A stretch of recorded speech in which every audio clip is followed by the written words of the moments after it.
পৃথিবীতে এমন কিছু রোমাঞ্চকর অভিজ্ঞতা রয়েছে যা দেখতে বা উপভোগ করতে পারায় এক ধরনের সৌভাগ্য।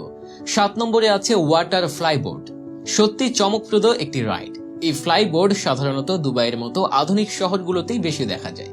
এটি এমন এক ধরনের রাইড যেখানে পানির ওপর দাঁড়িয়ে জোরে অনেক উঁচুতে ওঠা যায় এবং এই ভেসে থাকা অভিজ্ঞতাই দারুণ মজা। তবে জেনে রাখা ভালো, প্রথমবার কেউ এটি নিখুঁতভাবে করতে পারে না, কারণ ভারসাম্য রক্ষা করাই এখানে সবচেয়ে বড় চ্যালেঞ্জ।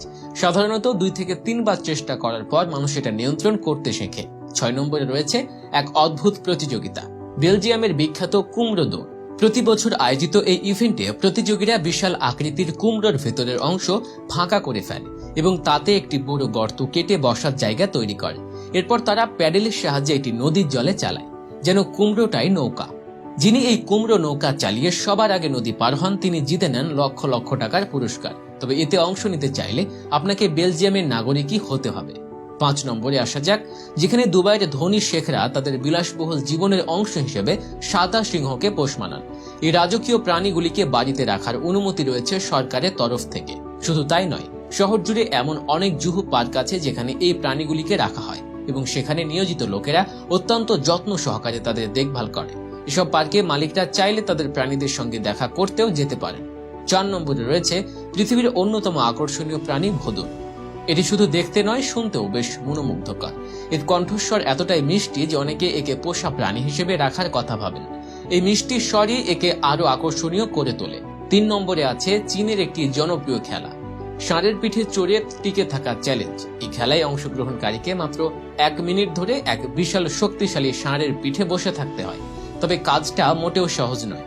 ষাঁড়টি এমন ভাবে লাফাতে থাকে যে অধিকাংশ প্রতিযোগী আধা সেকেন্ডও টিকে থাকতে পারেন না। যারা পূর্ণ 1 মিনিট ধরে টিকে থাকেন তারা পুরস্কার হিসেবে পেয়ে থাকেন পুরো 5 লক্ষ টাকা। আপনি কি এই খেলায় অংশ নিতে চান? নিচে মন্তব্য করে জানান। দ্বিতীয় অবস্থানে আছে আধুনিক প্রযুক্তির এক অনন্য ব্যবহার, রোবট মিল্কিং মেশিন। বিশাল খামারে একসঙ্গে 1 থেকে 2,000 গরু পালিত হয় এবং দুধ সংগ্রহের জন্য ব্যবহৃত হয় স্বয়ংক্রিয় রোবোটিক মেশিন। এই যন্ত্রগুলো দ্রুত সময়ে অনেক গরু থেকে দুধ বের করে নিতে সক্ষম। এগুলোর ভেতরে এমন এক ব্যবস্থা থাকে যা ভ্যাকুয়ামের সাহায্যে গরুর থলি থেকে দুধ সংগ্রহ করা যায় খুব সহজে। এই অত্যাধুনিক পদ্ধতির কারণে এখন আর মানুষকে আলাদা করে গরু দোহানোর কষ্ট করতে হয় না। আর 1 নম্বরে রয়েছে এক বিস্ময়কর প্রাণী, যাকে দেখতে যেমন সুন্দর তেমনি তার আত্মরক্ষার কৌশলও অভাবনীয়। এই প্রাণীটি যখন হুমকির মুখে পড়ে তখন নিজের শরীর এমন ভাবে গুটিয়ে ফেলে যে কে দেখতে লাগে বলের মতো। অবিশ্বাস্য হলেও সত্যি, এটির গায়ের চামড়া এতটাই শক্তিশালী যে গুলির আঘাতেও সহজে কিছু হয় না। কিন্তু দুঃখজনকভাবে এদের সংখ্যা দিন দিন কমে যাচ্ছে, কারণ অতিরিক্ত শিকারের কারণে এদের অস্তিত্ব হুমকির মুখে পড়ছে।